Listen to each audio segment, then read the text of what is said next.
G'day fellas and welcome to a casted game. Spawning in on the north side of the map, we've got Vortex, who is playing the Abbasid Dynasty. His opponent, who spawns on the opposite side of the map, playing the English, it is the Mister. This game is part of the N4C. This is the third and final set. The winner of this series will go through to Berlin and will win the chance at winning part of that $100,000 prize pool. So, I'm looking forward to this series. This is the best of 7, so strap yourselves in. This is the first game in the series. It could potentially go to 7 games. It could potentially just be, I was going to say be 3, but that would not be mathematically correct. So, it is the first of 4. But let's talk a little bit about this because this is quite interesting. This game is, as I mentioned, it is the first game of what could potentially be 7 games. And one of the things to note here is that we've got the Abbasid Dynasty that has been picked in the very first game on Arabia. And this is something that we've continued to see. The Abbasid Dynasty really seem to be the underdog that has sort of begun to risen up throughout the tournament and has continued to be stronger and stronger. And here we see Vortex picking it up in the first game, opening up with a berry bush, start going for the mill on it immediately. Has yet to move any of his sheep over towards that bad boy just yet. But you can see he is now beginning to gather gold up for that age up. But keep in mind, playing the Abbasid Dynasty, he's going to need some wood to drop down that House of Wisdom. It's going to cost him 50 wood. So if he wants to add in that lumber camp, it's going to cost him, or he's going to need to start doing those straggler trees. But just the single scout opening for him, not doing anything serious with regard to early pressure or early scouts. We have seen players try out this sort of new Age 1 strategy where they go for a nice and early barracks, but that's not going to be the play today. On the other side of the map, we've got Mister. He's playing as the English. You guys will be familiar with the Mister, and he's a big fan of the English, loves to play them, just loves to really get that longbow mass going, as all those English players do. But yeah, it's great to see him out here playing as the English. But yeah, a little bit curious of a build order. Came off food a little bit early, and I think he's realized that. So now going to be moving some villagers back to it. Normally, I think he'd go 7-3 then 2. But I think he pulled some off a little bit early to go over to wood. But he's going to be starting off with a single scout as well. So early sheep advantage. I mean, if we take a look, it definitely seemed like Mister grabbed a few sheep. But obviously, Vortex picking up 9. Already going up to the next age. Going to be going up with the economic wing. No real surprise there. I think that's probably first pick about 99.9% of Abbasid Dynasty games. But now we enter into this transition period. I do note that we've still got 4 villagers on gold for Vortex here. So we may be seeing this wheelbarrow opening that people have been doing.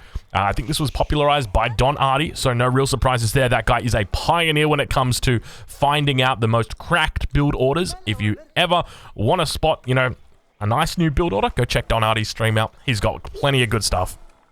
But we'll wait, we'll have to see, as Wheelbarrow is going to cost 50 wood, 150 gold. So he reaches that gold threshold.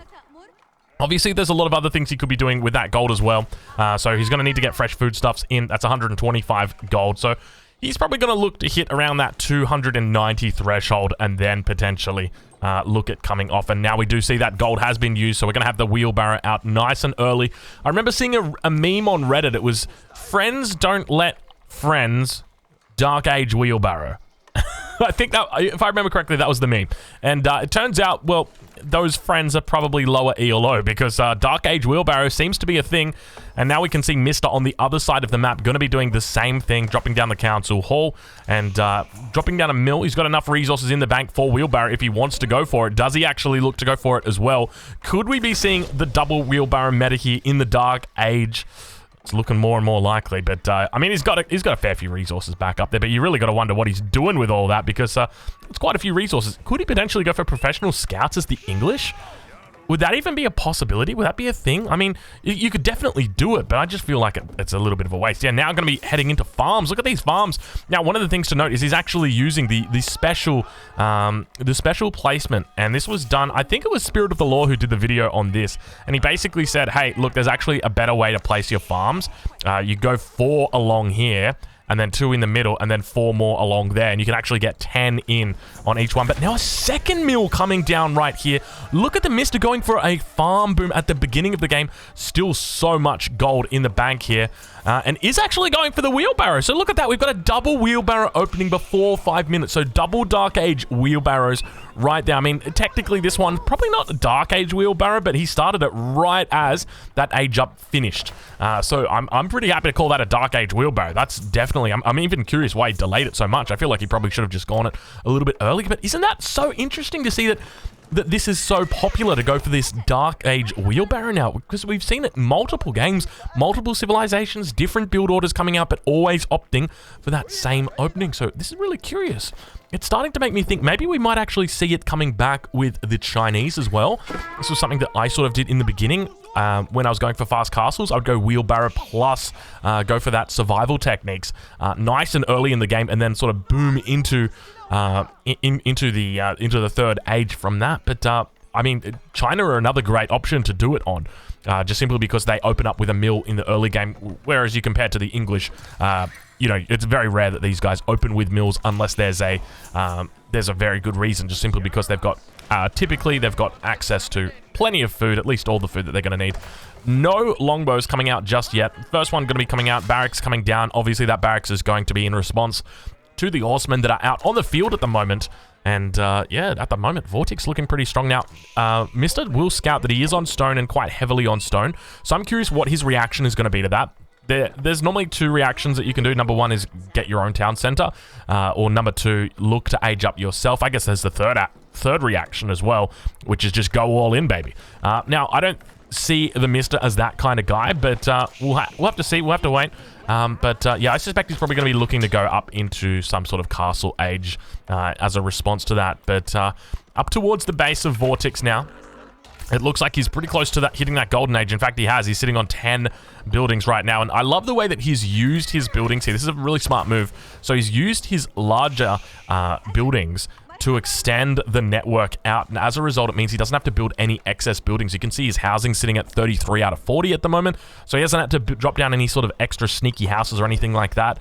And it means that he's able to just use or only, what am I trying to... It means that he has the infrastructure that he needs, and that is it, because it's very common people look to overbuild infrastructure. But now it looks like we've got a second barracks coming out as well in response here.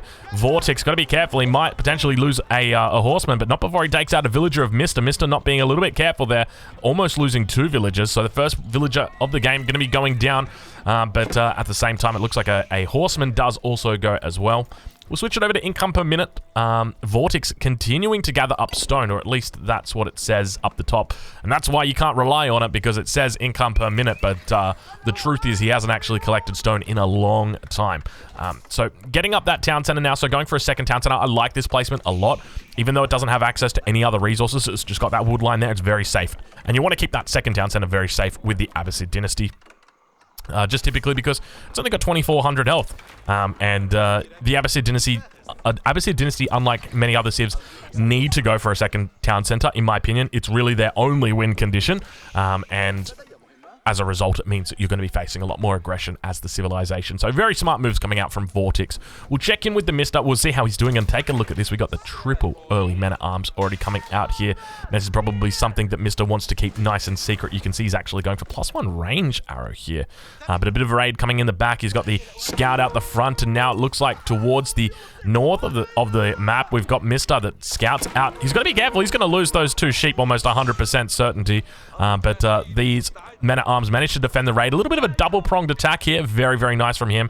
It looks like Mister has indeed donated over those 2 sheep. So a bit of a mistake coming out there from Mister. Yeah, he wasn't really going to be gaining much from that, other than just the knowledge that that mill was going down and that villagers were coming out there. He got that, then he just donated over 2 sheep for good measure. So a little bit of a forced error or unforced error there coming out from Mister. But we'll watch, we'll wait, we'll see how he goes out for the rest of the game. Beautiful. I love the base building coming out from Mister. It really does look very nice. Let's get a nice little... Yeah, let's get one of these. I love coming in with this with the no UI. It makes it so much better. I just wish they'd get rid of this as well in the no UI. That'd be nice. But yeah, beautiful English base right there. But yeah, I guess we'll head back over towards the middle of the map and see what's happening, because it looks like a little bit of a force building up for Vortex. Now, he's not thinking about aging up, at least not at the moment, but you can see that he's got the technology under his belt. He's got fresh foodstuffs already in. We'll take a look and see what other upgrades he's got. Doesn't look like he's got any in the way of that. Just going to be the wheelbarrow at this stage in the game, but does have the blacksmith coming down. Is going to be looking to get that fitted leather work, and obviously doesn't have access to siege engineering because he's playing the Abbasid dynasty, and they get to make it for free, or at least they get to make siege. They don't get to make siege for free, but they get to they have the ability to make siege for free. That's probably the best way to say it. But speaking of free, it looks like another unit almost getting picked up for free there. Vortex almost losing a scout, but managing to keep that one alive. Mr. going to be pushing out across the map, and interestingly going with a composition that we rarely see. This is longbows plus men-at-arms. He's only got 3 spears out, and this is when he knows that his enemy is full horsemen. And you might be wondering, Drongo, why the hell is he doing that? That doesn't make any sense. He's going to die to horsemen. Well, the thing is that spearmen actually get countered by the camel archers very badly. So you can see it's 10 bow plus 20 versus light melee infantry. And these guys are heavy melee infantry, so it's a pretty smart move when you think about it to actually go for the men-at-arms. And they are going to screen here for the longbows and try and make sure that they're alive. But you can see that the camel archer is going to be trying to take out each of those individual spears, and they do it so very quickly. But the men-at-arms are going to be staying alive for a lot longer. Mr. going to be trying his best to move through the mass, but you can just see the overwhelming numbers coming out from Vortex at this stage.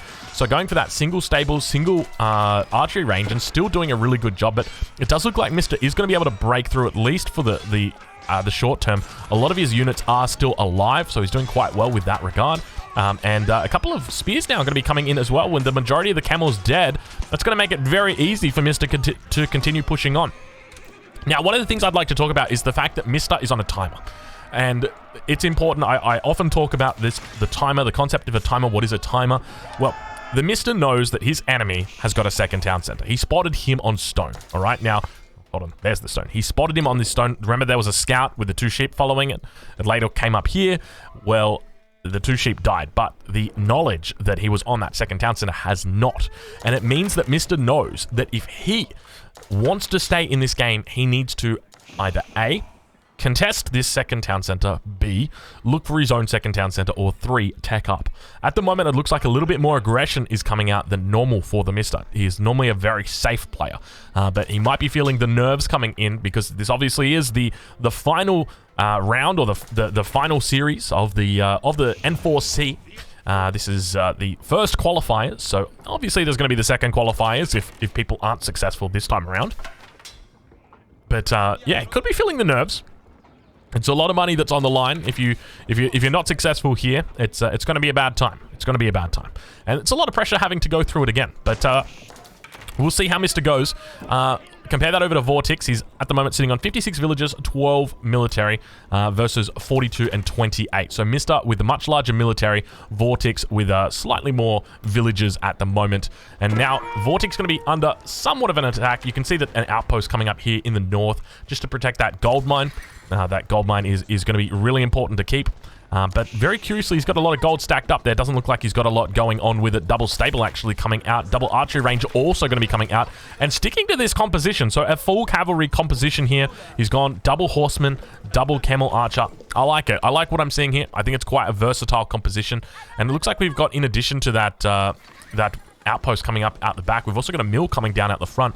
So Vortex looking quite strong at this point in time, but remember, it's all going to come down to the damage that Mr. can do. So for Mr., what does he need to do? He needs to A, win this little fight or this little skirmish that's going to happen. That's the first thing. And number 2 is he needs to punish his opponent by either A, killing villagers, or B, killing the town center. It's one of the two, preferably both, but that's going to be his main goal with a push like this. You do not make 2 battering rams unless you are looking to punish. So we will see how it continues to unfold. Mr. back home. We'll have a look at the upgrades that he's managed to get through so far. You can see he's got most of his upgrades through. +1 range defense, +1 ranged attack. Now going to be picking up +1 range, or sorry, +1 melee defense. And now a forward outpost going to be coming down, as well as the villagers. That's not a villager. That's a wolf getting chased. That's a wolf chasing a men-at-arm. But these longbows now looking to actually head in the wrong way. They're going to be careful. There's a lot of range on those bad boys. You definitely don't need to be in melee for those. But unfortunately, they don't have a lot of damage when it comes to one-shotting these camels. You can see them trying their best to fire off. Still going to take a fair few volleys, but look how many horsemen are just in here. Nowhere near enough spears, nowhere near enough men-at-arms, and Vortex is completely eating the Mister alive. And behind this, we've got the Rams that have tried to come in towards the base. They've taken out a couple of initial infrastructure buildings. Looks like an archery range has gone down, a mining camp going to be going down as well, but that is nowhere near enough. That's a 600 resource investment that has just gone up in flames. And Mister is now definitely on the back foot, and this is not good for him because, as I mentioned earlier, he's on a timer. He needs to do that early damage, and he hasn't done it. In fact, he's failed, and he's lost that early fight that he really needed to stay alive for. And now it looks like he's going to be on the defense as he continues to be under attack. We see Vortex beginning to push out, and Vortex aging up behind this. He's got the double town center. He's got the military advantage. He's got the tech advantage, or at least he's soon to have the tech advantage. This is a terrible spot for Mister already. Game number 1. You would have thought coming into this that the English would probably be in a little bit of a better position than the Abbasid, especially with how we treat the Abbasid of recent. I can't remember the last time I saw an Abbasid player win. I'm looking at you, Donardi. Jeez Louise, this is wild stuff coming out from Vortex. I love this build order. We'll take a look at the villager count. 49 villagers at the moment, or 50 for the Mister. Compare that to 71 for Vortex. So he is up by a 21 villager lead. That is absolutely massive. And keep in mind, he did deny an early villager as well. So technically, he should be up by about 20 villagers. But when he hits that age up timing, I really don't know how Mister is going to be able to deal with it. Because think about it, right? There's a couple of different things. Number 1, he's going up with the culture wing. So he's going to be looking to get his techs up as soon as possible. Oh, he's switching straight into men-at-arms. This is incredibly smart. He's just going to have stronger men-at-arms than his opponent. The big thing is he can look to go into veterancy. If we take a look at the military production that he's got horsemen, he's got camels, but I think he's just going to play it safe and just go straight into mass men-at-arms because obviously you can search, or you can research the veterancy. It's going to take some time to do that, but at the same time, you don't really have a lot of these units out. So if you're thinking about moving away from them, then by all means, you don't actually have to stick around with that veterancy upgrade.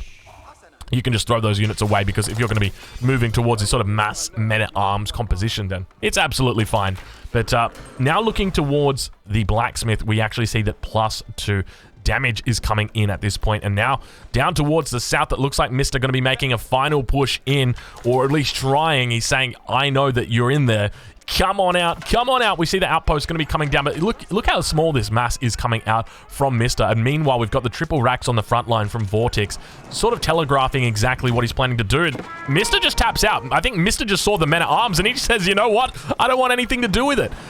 Wow, what an absolute game. The double wheelbarrow coming in incredibly strong. This is a brand new tech that we are beginning to see more and more of in the early game. We're starting to see it earlier and earlier. So fellas, if you're looking forward to seeing more of the early wheelbarrow, make sure you check out the next game.